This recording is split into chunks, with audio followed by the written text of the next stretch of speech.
Alright y'all, welcome back to the channel and to some more buckshot testing. And today we're out here on a little bit of a chilly, foggy morning. You can kind of see it in the background there, but it's started to clear out. I've had to wait quite a bit this morning because you couldn't even see the 40-yard target, it was so thick. It's only 30 degrees out here, but we've still got some testing to do, and we've definitely got a pretty interesting combo today, that's for sure. But we'll start off with the shotgun that we're going to be running. I brought out my old Browning A-5. This is a 1952 model, 12 gauge, 28-inch barrel with a fixed full choke. It's a little bit on the tighter side as well. It measures at 685, but it's not uncommon for a lot of these older shotguns with fixed chokes to run a little bit tighter. But if you don't know or haven't been following along with the channel here recently, this was actually my uncle's shotgun. He passed away several months back and I ended up with this gun, but he lived way up in the mountains at pretty much the West Virginia border, and this was his kind of do everything shotgun. He deer hunted with it, he turkey hunted with it, he did property searches with it, see if there's anybody trying to get in and steal stuff. He would deal with raccoons and stuff in the chicken coop with it. This was his gun. You can even see the wear marks and stuff on top of the receiver here where he would actually carry it through the woods with his thumb on the top like that. Me and him did a lot of deer drives with this up in the mountains, so it's had a ton of miles put on it over the years. And now it's not really going to become one of my test mules, but I have been testing it to see what it's actually capable of with some of the loads that he ran through it most commonly, because I may want to take it out on a deer hunt eventually, but we'll see. As for the shells we've got, I brought out some of the classic Federal Power-Shok loads. Usually he was the guy that would go to Walmart and get whatever was the cheapest or on sale when it came to buckshot loads if we were going to go deer hunting. So it was usually Winchester Super X or sometimes these Federal Power-Shoks. These ones in particular are the 2 3/4 inch 12 pellet load of double-aught at 1290 feet per second. He was usually kind of a 9 pellet guy because that was typically the cheapest, but I saw this box on sale the other day at the store, so I figured, hey, I might as well pick it up and we'll see what it can do, because that's what he would have done, except he wouldn't have done any testing and just went out and shot at the first deer that he saw. So a little bit of history behind this kind of combination and setup here today, and I guess we'll see what it can do and if it's good enough for your average 40-yard deer hunting scenario, which is what I might use it for. As for how we're going to test it, everything is set up the same as usual. I've got the big sheet of paper at 40 yards, as well as the chronograph and the templates so we can lay up over our target. So we'll get you guys a view of that target, take our shot, and we'll see just how capable this 70-year-old shotgun is with a pretty basic load of Federal Power-Shoks, and get an idea of how good of a pattern he might have actually had if he was running a shell combo like this.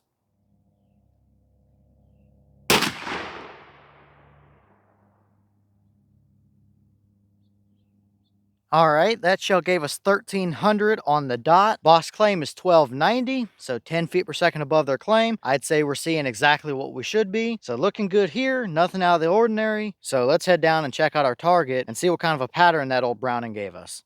All right, so here's our target, and we definitely got some pretty interesting looking results here. The white dot was the point of aim, the paper's 36 inches wide, and we only have 11 pellets on the paper. So we must have either only had 11 in the shell, which isn't impossible. I've seen that happen from other brands, mainly Remington, or we could have had one flyer that went between the boards or something like that over here on the right, because there is no other double-aught buck pellet impacts anywhere around the edges that I can see anyway. So 11 pellets on the paper. We had a pretty decent condensed area of pellets over here towards the right, with 2 major flyers over here to the left as well. So maybe the pattern as a whole was centered up, but our core definitely favored to the right, that's for sure. So out of the 11 pellets that we did have, total spread, including the flyers, is 27.5 inches. However, we had a 16-inch spread for these 9 pellets over here on the right. So 16 inches for 9 pellets worth of double-aught. That's pretty good for 40 yards in a 70-year-old shotgun. I'll take that all day long. Maybe a little bit of a funky shape pattern. I don't love having those flyers, but if you centered those main 9 pellets up there, that's gonna do the job just fine, that's for sure. So now we'll throw a few templates up and get a little better reference as to how it performed.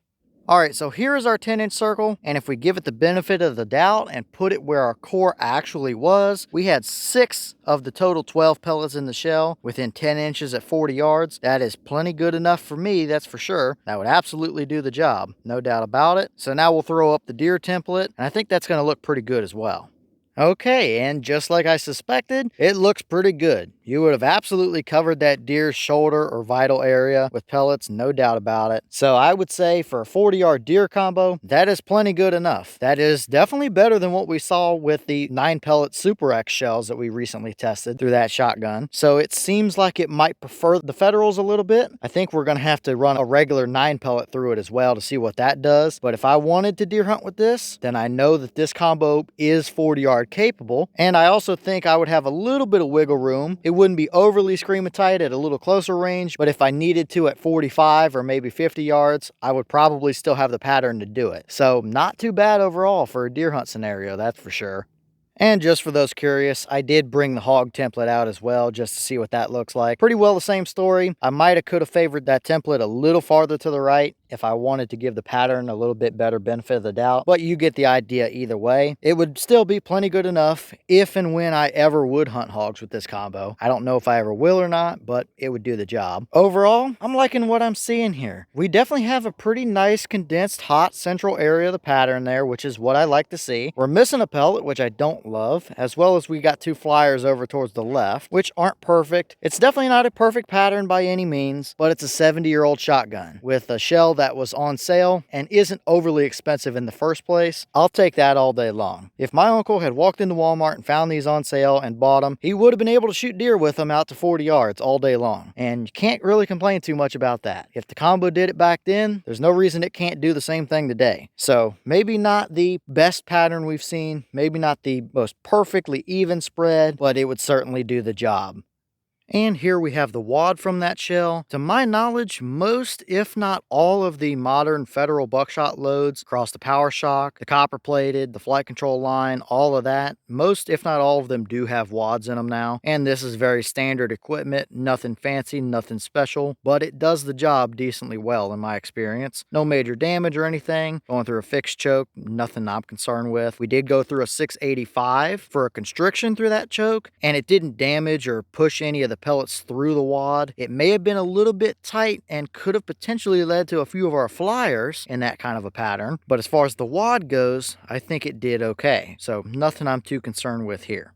Alright y'all, well, what did you think about that result? I'd call it pretty decent and perfectly fine, all things considered. It's a basic Power-Shok load. They are buffered and they do have that very basic wad, but they're not plated or anything like that. So for a pretty basic shell that I found on sale at Walmart and a 70-year-old shotgun with a fixed full choke, I'll take that kind of a result all day long. Like I just said, if my uncle would have walked into Walmart and found that on sale, he would have bought it, and that's the kind of result he would have got for a pattern, and it would have done the job. Now, again, like I did mention earlier as well, he was the kind to see a deer and take a shot at it. So it could have been at 20 yards, or he could have been looking across a little bit of a valley up in the mountains and tried to crack off a 80 to 100 yard shot as well. That didn't always work out for him. He shot at a lot of deer, but didn't always recover a lot of deer. So he was definitely one of those guys. Either way, for your average scenario, like I would want to deer hunt with this combo with, that's going to do the job. The deer is definitely not going to make it through that. If I center that core up on him, it's going to take them down very effectively, that's for sure. So it looks like so far this is probably the better of the buckshot patterns that we've gotten. I've still got a few other ones that I want to try just because I can, just to know what I have if I ever want to hunt with this shotgun and what I probably should be using to get the best performance out of it. But we'll see going forward, because I don't want to turn this old A-5 into a big test mule kind of setup for us. But leave all your thoughts down below. Is that about what you expected to see? Were you a little surprised one way or the other? Do you have an old A-5 and have you hunted with it? Have you run buckshot through it? And if so, what kind of results have you seen? Is that a combo you would ever actually hunt with? Or would you prefer a more modern shotgun combo? Maybe a little tighter pattern, a little more even pattern? And maybe what other shells do you think we should test through that A-5? Like I just said, I don't want to turn it into a constant test mule for us. But if you've got an idea and I have it, then we'll see what happens. So leave all your thoughts down below. But with that being said, I've got some more testing to get done for you guys, so I'm going to get back to it. As always, we have the channel Instagram as well as the mailbox where you can send stuff if you'd like. All the information will be in the description if you're interested in it, but I'm going to get back to it, so I'll see y'all in the next one.